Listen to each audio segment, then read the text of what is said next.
Hello, Dr. Ben Galliard here, and I would love to introduce you to how we're able to help so many people with their ADD and ADHD symptoms.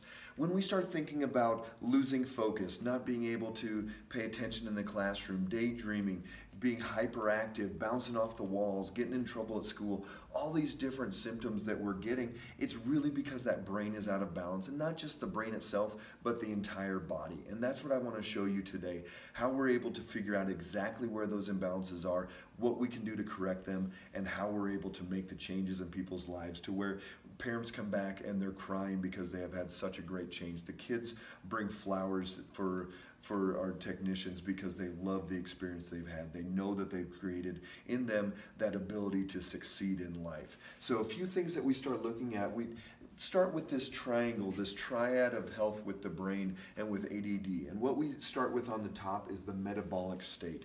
And this is very important because a lot of people will forget about this when they go, oh, we just need to do our exercises, we need to do train the brain, we need to give them a medication, all these different things. But the metabolic state is crucial for the brain getting better. So what is that? Well, the brain needs two things to function optimally. It needs oxygen and glucose are the fuel, and it needs activation. So the activation will talk about balancing the brain, but the oxygen and glucose are the two big areas that we have to look at. So is somebody anemic?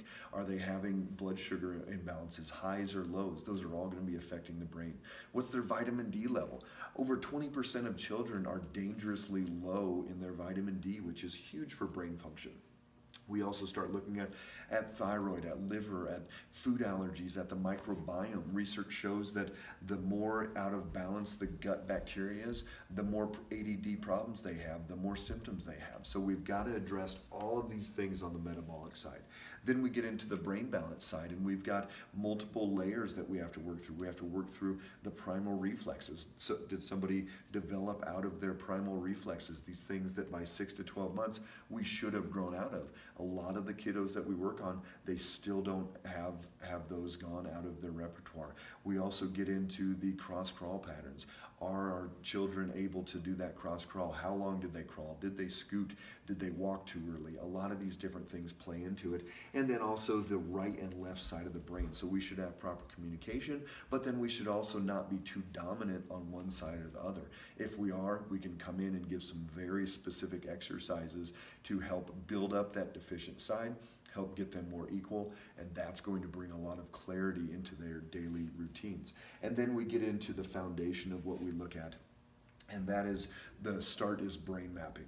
And we're able to do a quantitative EEG, which in 2013 was approved by the FDA as a diagnostic tool for ADD. So we're able to determine exactly where the imbalances are. It doesn't matter what shows up, whether it is an ADD pattern or not, because we're able to train based off of that brain map. We're not training based off of symptoms, based off of what someone's been diagnosed with or what their medical doctor has given them prescription medications for years for. We're going to treat the brain based off where those imbalances are and based off of what we find in the brain map. From that brain map, we're able to come up with specific protocols and a specific regimen to be able to treat that brain and to train it to do something different. So in that traditional pattern of ADD, we have high theta, which is the daydreaming state. So it's easy to go into daydreaming. We have a low beta. It's hard staying in that focus state. So what do? Each time it goes into that wrong direction, we give feedback and the brain starts learning.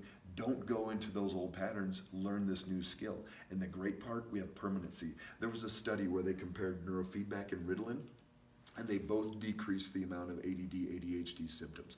What happened, they stopped for 6 months, and that Ritalin group went right back to where they started, where the ADD group, or the neurofeedback group that was working with ADD, they maintained those changes all the way through. So we're able to see permanency take place, we're able to do this in a drug-free manner, and we're able to address the body as a whole as we go through there. So the ADD is one of my personal favorites. I love to get these kids enjoying life again, getting them on that path to really be able to conquer anything that gets thrown at them and achieve what they want in the world.